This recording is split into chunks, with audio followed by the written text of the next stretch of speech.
दोस्तों, क्या इंडिया गठबंधन अपना उपराष्ट्रपति बना लेगा? आखिर उपराष्ट्रपति के चुनाव को लेकर इंडिया गठबंधन के अंदर क्या रणनीति चल रही है? राहुल गांधी ने पर्सनली किस किस को फोन किया और क्यों किया? सब कुछ जल्दी जल्दी आपके सामने मैं रख देती हूँ।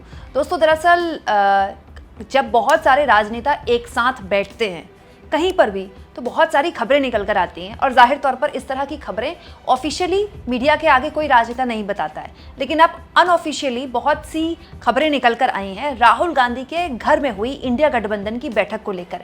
दोस्तों, इन तस्वीरों के जरिए जो कि कांग्रेस पार्टी द्वारा शेयर की गई थी, ऐसा लग रहा था कि एक हाउस वार्मिंग पार्टी है जिसमें राहुल गांधी ने जो वोटों की चोरी का वो आरोप लगा रहे हैं उसको लेकर इंडिया गठबंधन के सहयोगियों को इन्फॉर्मेशन दी। हालांकि एक हाउस वार्मिंग पार्टी ही थी, लेकिन इस एक मीटिंग में कई अलग अलग मीटिंग्स हुई हैं। जी हाँ, बंद कमरे में न केवल राहुल गांधी ने कुछ नेताओं को के साथ इसमें मीटिंग की, बल्कि इसके अलावा राहुल गांधी ने स्पेशली कुछ लोगों को फ़ोन भी किया। दरअसल दोस्तों, हुआ ये कि इंडिया गठबंधन को इस चुनाव आयोग पर जो खुलासा किया था राहुल गांधी ने, वो और एसआईआर के मुद्दा, ये दो मुद्दे ऐसे मिल गए जो जाहिर तौर पर दोस्तों एक दूसरे से कनेक्टेड हैं। और ये एक मुद्दा है जिसके जरिए सारे दल एक से हैं।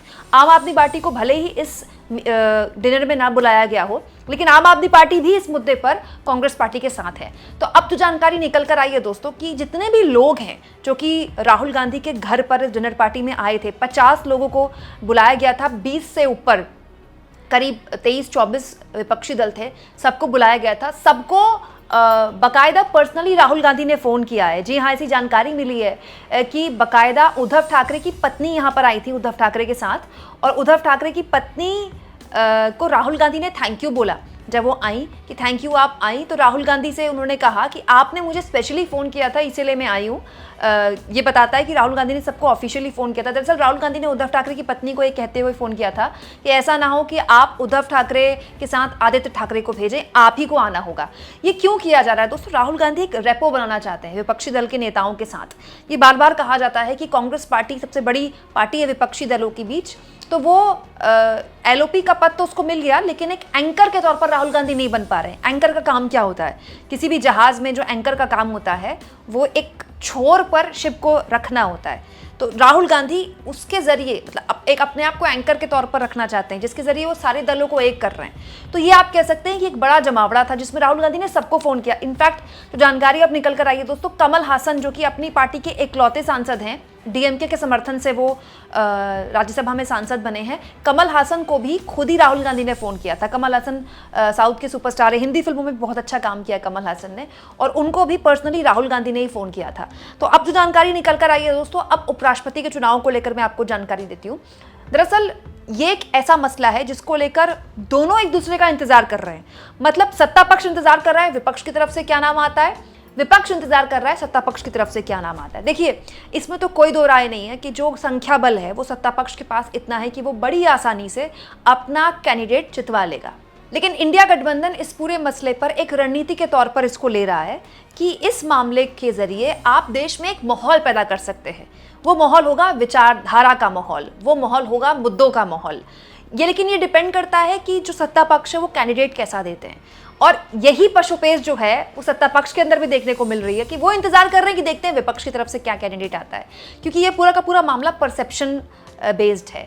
दरअसल दोस्तों, इंडिया गठबंधन के दल जो राहुल गांधी के घर पे मिले, उन सभी के बीच एक बात को लेकर सहमति थी कि चुनाव में अगर आप हिस्सा लेते हैं तो इसमें कोई हर्ज नहीं है। अब देखिए, चुनाव बहुत दूर तो है नहीं, वाइस प्रेसिडेंट का 21 तारीख के बाद चुनाव हो जाएगा, लेकिन ये इम्पॉर्टेंट है कि चुनाव में भाग लेने में इंडिया गठबंधन को कोई हर्ज नहीं लगता।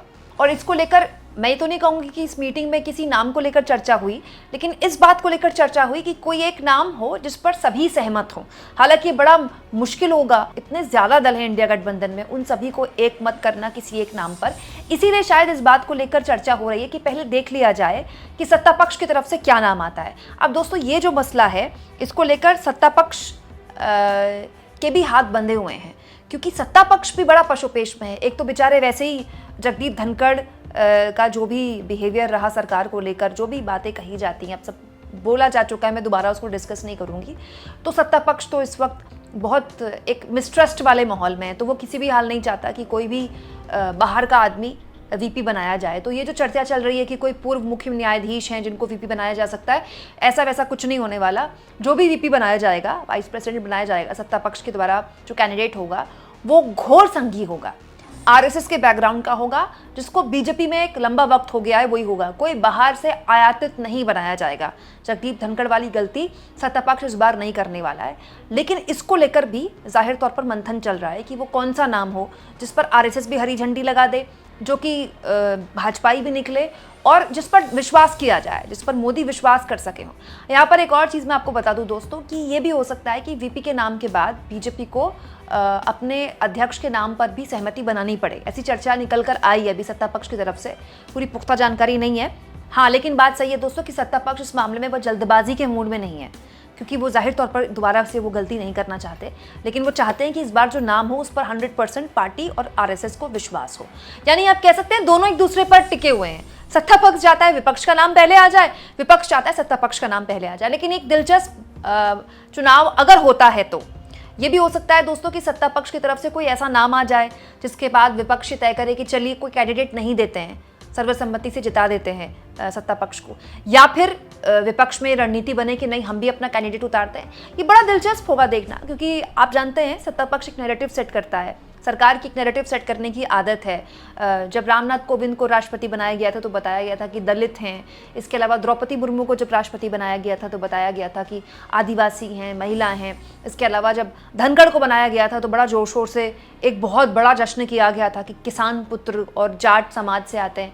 वो अलग बात है कि जगदीप धनखड़ ने ऐसा घाव दे दिया इस सरकार को कि सहला नहीं पा रही है सरकार। हाँ, लेकिन ये बात सही है कि ये चुनाव बड़ा दिलचस्प रहेगा, क्योंकि ये चुनाव वही बीजेपी की गलती की वजह से रहा है। नहीं तो उपराष्ट्रपति का पद तो अभी उनको रिटायर भी नहीं होना था धनखड़ को। अब आ जाते हैं दोस्तों राहुल गांधी के घर में हुई बैठक की।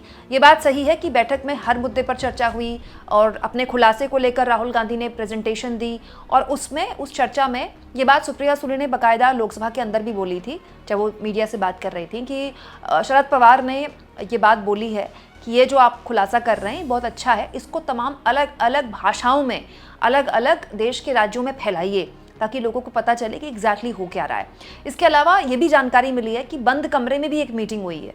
ये जो तस्वीरें आपके सामने मीटिंग की थी ये तो ओपन तस्वीरें थी, इसके अलावा एक बंद कमरे में भी मीटिंग हुई है जिसमें खास तौर पर जो फोकस था वो बिहार पर था, वो असम पर था और इसके अलावा बंगाल पर था। इन 3 राज्यों पर फोकस था। इसके अलावा इन 3 राज्यों को लेकर अलग से रणनीति पर काम कर रही है कांग्रेस। और एक और इम्पॉर्टेंट जानकारी आपको मैं बता दूं कि तेजस्वी यादव और राहुल गांधी की बहुत जल्द एक बड़ी प्रेस कॉन्फ्रेंस हो सकती है। दिल्ली में होगी या पटना में होगी, अभी कुछ कह नहीं सकते, क्योंकि राहुल गांधी को भी पटना जाना है। तो हो सकता है कि उससे पहले कोई प्रेस कॉन्फ्रेंस की जाए दिल्ली में। तेजस्वी यादव और राहुल गांधी दोनों इस प्रेस कॉन्फ्रेंस में बैठे हों, और हो सकता है राहुल गांधी की यात्रा को लेकर आगे की रणनीति हो, या फिर अभी जो खुलासा हुआ है चुनाव आयोग पर राहुल गांधी ने जो खुलासे किए हैं उसको आगे सपोर्ट करने के लिए प्रेस कॉन्फ्रेंस हो। लेकिन बिहार पर ज़्यादा फोकस अभी आप विपक्ष का देखेंगे। बड़ा दिलचस्प रही है डिनर डिप्लोमेसी राहुल गांधी की। लेकिन एक और चीज़ जो जानकारी निकल कर आई है इस पूरी मीटिंग से वो ये कि प्रियंका गांधी ने ही पूरी की पूरी जो पूरा डिनर था उसकी पूरी जो जिम्मेदारी थी वो प्रियंका गांधी और उनके बेटे की थी। जी हाँ, प्रियंका गांधी और उनके बेटे ने ही पूरी डिनर की तैयारियां की। कौन क्या खाना पसंद करता है इसका विशेष ध्यान रखा गया। तमाम नेताओं का पर्सनल क्या फेवरेट है इसका ध्यान रखा गया। और जिस दिन डिनर होना था उस दिन प्रियंका संसद भी नहीं आई। अमूमन वो रोज़ संसद आती हैं, प्रदर्शन में हिस्सा भी लेती हैं संसद के बाहर, लेकिन उस दिन प्रियंका संसद में नहीं आई क्योंकि दोस्तों पूरी जो जिम्मेदारी थी डिनर की वो प्रियंका गांधी ने अपने कंधों पर उठाई हुई थी। और जाहिर तौर पर कांग्रेस पार्टी नहीं चाहती थी। आप देखिए इन तस्वीरों में लगातार सोनिया गांधी भी आपको दिखाई देंगी। ये कहा जाता है कि सोनिया गांधी की विपक्षी पार्टियों के साथ जो दूसरे दल हैं, बड़े बड़े दूसरे दल हैं, उनके साथ एक बहुत सौहार्दपूर्ण संबंध है। सोनिया गांधी उनसे कभी भी बात कर सकती किसी भी मसले को लेकर। वो संबंध राहुल गांधी के नहीं है, अब तक नहीं बन पाए। तो क्या इस डिनर के जरिए पूरा जो गांधी फैमिली है, प्रियंका है, सोनिया गांधी हैं, वो एक तरह से मदद कर रहे थे राहुल गांधी को वो एक्सेप्टेबिलिटी मिल जाए जो सोनिया गांधी को मिली है इंडिया गठबंधन के बीच। अब देखना दिलचस्प होगा दोस्तों कि इस मीटिंग के बाद क्या वीपी का, क्या उपराष्ट्रपति के पद को लेकर इंडिया गठबंधन की तरफ से भी कोई कैंडिडेट निकल कर आता है। होता है तो वो कौन होता है, क्या ये चुनाव होगा या फिर ये सर्वसम्मति से, आम सहमति से कैंडिडेट चुन लिया जाएगा। क्योंकि कुछ दिन पहले मैंने आपको एक खबर दिखाई थी कि हो सकता है ये रणनीति सरकार की तरफ से बनी थी कि बाकायदा एक बड़े मंत्रियों का एक टीम बनाई गई जिसमें कहा गया है कि आप विपक्ष को रीच आउट कीजिए कि उपराष्ट्रपति का जो चुनाव है वो सर्वसम्मति से कर लेते हैं, चुनाव नहीं करते हैं। हालांकि सत्ता पक्ष भी जानता है कि वो आसानी से अपना कैंडिडेट जितवा सकता है, लेकिन सत्ता पक्ष की तरफ से हो सकता है ऐसी कोशिश की जाए विपक्ष को रीच आउट करके, और इसके जरिए विपक्ष भी अपनी कोई बात मनवा सकता है सत्ता पक्ष से। तो ये अभी everything is on the cards, कुछ भी हो सकता है, लेकिन जो भी होगा पल पल की अपडेट आपके सामने मैं रखती रहूंगी। दोस्तों, आपको क्या लगता है, क्या उसूलों की, विचारधारा की इस लड़ाई में, ये जानते हुए भी कि चुनाव हार जाएगी इंडिया गठबंधन वीपी का, क्या उसको इस चुनाव में उतरना चाहिए? कमेंट बॉक्स में जरूर लिखें और जितना हो सके चैनल को सपोर्ट भी करें।